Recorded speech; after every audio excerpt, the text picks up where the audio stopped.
making your maps, I asked you, or your communities, I should say, I asked you to consider a couple of different things. One thing I asked you to consider was your sizes. So when we looked at the measurements of the different buildings or different structures we created, what did you keep in mind? How did you consider size? What are some things you did for the sizes of your structures?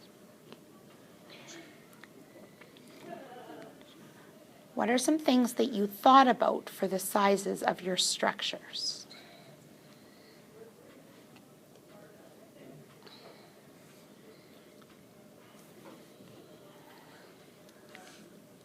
How did you think about size, Aiden? About which one should be bigger and which one should be smaller? How to create Because houses are smaller than buildings. Okay, so how did you take that information for when you made your community? What did you do? Because I made houses smaller and buildings bigger. Okay, so you thought about that. Yeah? Because buildings have more floors than houses, and houses only have one floor. Okay. Because of all the floors of the buildings, it makes them taller. Okay. Who else thought about the sizes when they created things? Mariana?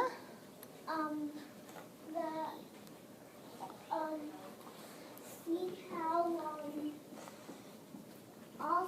we know that houses are bigger than doors because doors are just about like this small on this house, because houses could sometimes be a little big and doors could be small. Oh, so you thought about that size when you were making your house. Also, Miss Dunsinger, Yeah. Not all houses have one floors. Just like my grandma's house, they have two floors. Downstairs is where the kitchen is and the couch and the TV and the computer is. And upstairs is where the washroom and the rooms are. Oh, so with your house, did you make a one-floor house or a two-floor one? I usually have 22. Oh. Well, it's an apartment. Oh, so it's an apartment. Okay. So, but in the one that you made in your community, though, you made a house in your community. Is it a one-floor house or a two-floor house? One floor. Okay. Who else can share with me how they considered size? Dana, what did you do? How we did it, we used the right sizes, we used a barn. Our barn was small and our house was big. Okay. And our pond was bigger and it popped out. Is your pond, how does your pond compare to your house? How it's bigger because I'd say how big the flat place is. Yes. The flat floor. Yeah. And the flat water is bigger. Okay, now you know what is interesting? Your water's flat, but you said it's bigger, but your house is 3D and you said it's smaller. How did you know? How did you compare that? Because I just built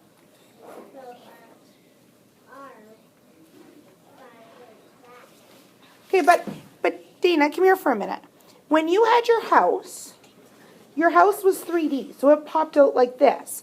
But your pond was like this. How did you compare your house to your pond? How do you know for sure that your pond's bigger? I know this for sure because see how big that is? Yeah? This big Yes? and this. So what did you use to measure it, Dana? My hands, because it's easy to measure it because you can just do that and then lift it up carefully and then you can see how big it is. Dana, that is a great example of non-standard measurement with your hands like that. Thank you.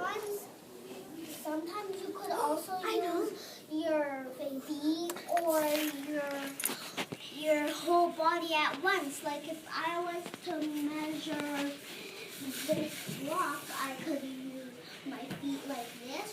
I could lay down like this and see if I'm bigger And- or it's bigger. And that is another great example of non-standard measurement to measure. What did you do? What did you When consider? we were making the pond, Yes? I measured the whole piece of. I measured the whole piece, one whole piece of the blue tissue paper. Yeah. And when I measured it, it was too big. But then I cut it in half. And when I measured it again, it was too big still. But when I cut it a bit more, it was just the right size. Now, I had a question about this because the same thing happened with Ricardo, too. Ricardo's was with a house, yours was with a pond, but you took a piece of paper. I'm just going to take a piece of tissue paper here, just as an example. So here's the piece of tissue paper, the full one. You said you cut it in half. No, How- that's when we first measured it. Okay, sorry, so you measured it and then cut it in half. How did you know for sure that it was half? Well, because there was a line, and when we saw the line, I thought that could help me cut the same thing. Like symmetry. It's like symmetry, And then- fractions, measurement. Because see, when I cut my face down, there's a line. There is a line, and when you cut your face down the And- middle, what do you know? And when it was, and we turned it like this, and then we did it again, and then it was just the right size.